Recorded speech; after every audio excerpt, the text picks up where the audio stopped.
All right, guys. Happy Friday to people who's living, obviously, in New Zealand, Australia. It's Fridays here.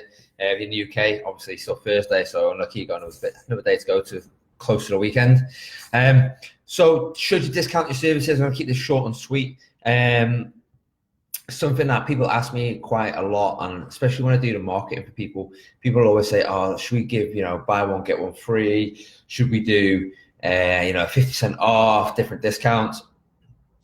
You're a service. You don't want to disvalue your service. Briscoes, okay, over here in New Zealand, Briscoes, UK, DFS, Comet, all the big stores, they always have a sale every weekend. It might be on, say it's a sports store, it might be on Night Gear. It might be on Under Armour the next week. It might be on Puma the week after. It could be on, football trainers, football boots. It could be on equipment. It always changes all the time. Hey, how we doing? So it always changes all the time. So if a discount's coming around, I know now when I sign up for things, a discount's going to come around. And sometimes I know if I don't automatically buy, maybe 4 weeks, 2, 3 weeks, 4 weeks, I'm probably going to get a better deal because it's going to offer me something better. So, when you're looking at your services, don't think about discounting. You don't want to discount because people will just think you're a discount service. People will then start looking at you slightly differently. So what you need to do to actually, get people to maybe buy a little bit sooner is value add. So you want to try and value add as much as possible. So for instance, you might have, your normal training services might be, one-on-one PT is $75 for, an hour. How are you going to, 1 week, you might do a promo. That promo might be, they get that, plus they get, a full body fat measurements, you get more food diary, and you get you to go around personally with them shopping, and you could go and check the kitchen. And these are things that are not really going to cost you any money, but it's like an added service. You might get free PDFs. You'll notice that a lot of people sell certain products. With that, you might get a PDF, a free extra workout, an at-home workout, a Blissball recipe book, a kitchen makeover, a shopping trip. All these little things are things that you can add to your service that may differentiate you from the other person, the other PTs. So you don't need to discount, because every time you discount, like I said, you're just dropping your prices. You still got to go and do that work. You still got to go and do that 1 hour PT session.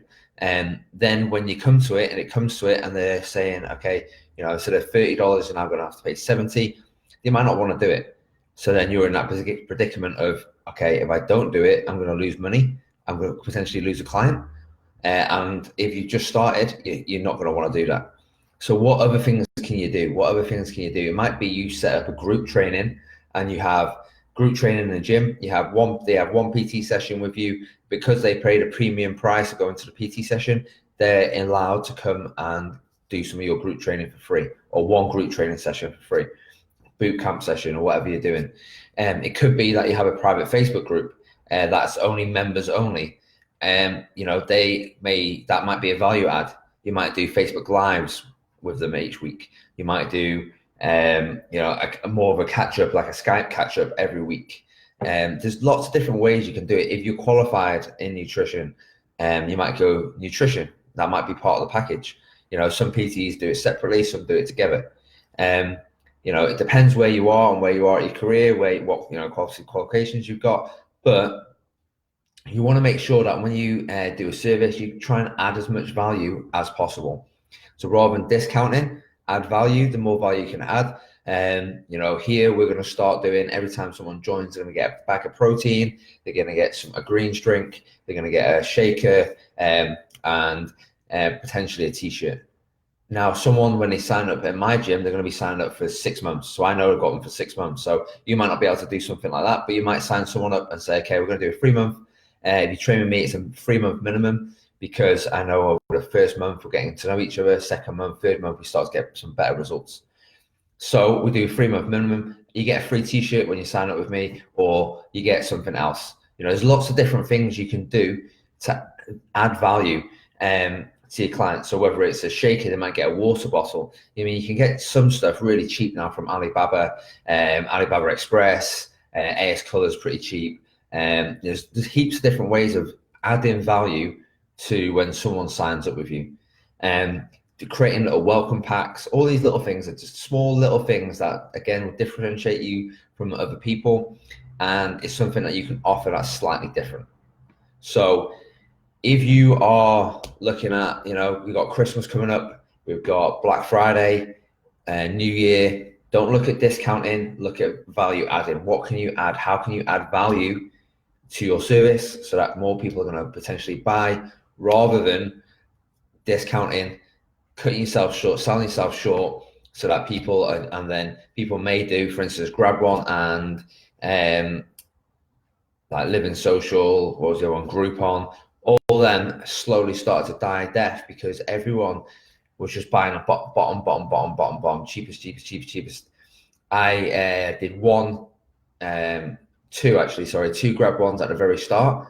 It was absolutely amazing. Got heaps of people involved and really actually helped my boot camp at the time. But then 2, 3, 4 years later, hey Kenny, 2, 3, 4 years later, doing Grab One and Grab One deals and stuff like that, people just came, did the 4 weeks and then left because they'd already bought the next voucher.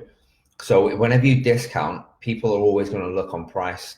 And when you discount, people are always going to look for the next thing. People are going to look for like the cheapest option. The next cheapest option might be in the next 4-week challenge that they've seen for $21 instead of, you might charge $150, $300. If someone's willing to pay that, they're more likely to stay on with you. So make sure that when you're doing stuff, you're trying to add value. Don't try and discount too much. Add value.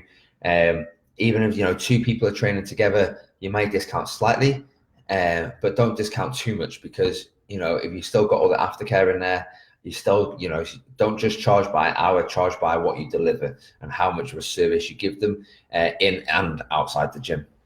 All right, guys, I hope you enjoyed that. I'm going to try and do some more Facebook Lives again. If you've got any questions, let me know. Like I said, add value, whether it's in any possible way you can. If you have any comments, drop them below. And I will do one again soon. Have a good weekend if I don't speak to you soon.